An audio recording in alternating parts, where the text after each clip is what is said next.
这个钾营养，还有盐胁迫。因为今天上午我看那个西南大学那老师也在做盐胁迫，但是我们的材料可能不一样，比如我做马铃薯。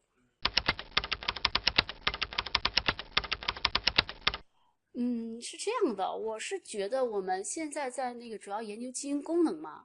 但是研究基因功能的时候，现在很多基因表达还有蛋白水平的检测，我们其实也做了很多了。而且现在你比如说有很多公司也可以帮我们做转录组啊，做蛋白质组。但是真正说到这个基因它具体的功能表现的时候，你比如说我要研究钾的相关的基因，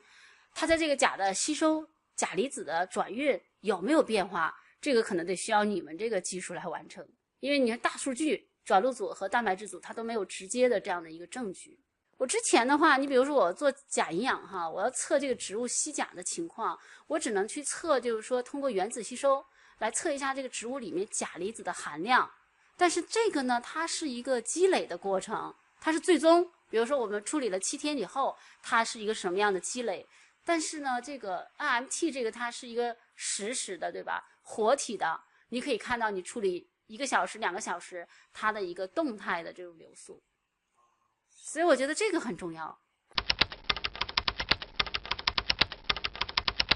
就说我前期还是有很多的积累，要找到一个科学问题，然后有一些很确凿的实验。但是这个 NMT 的这个呢，它就好像进一步的能解释清楚我的这个科学问题，然后也能进一步的把我这个基因的功能说清楚吧，我是觉得。我觉得很有意义，就是不管是对于本科生还是研究生来讲，就说它这个理论意义还是很重要的。比如说我们在本科生也经常讲植物生理，但是呢，真的是就是说以前哈没有接触这个技术之前，我们是不知道它还可以这样监测，就相当于就是我说的这种实时监测。还有我们以前比如说我们讲钾的作用，对吧？我们也是会说，那你看一些文献，人家是处理了几天来测一下钾的浓度。或者是说来用荧光探针标一下钾离子的这个部位，但是都没有就是说这样的一个去测它的一个实时的一个流速啊、进出啊，就是说是吸进去了还是排出来了这种。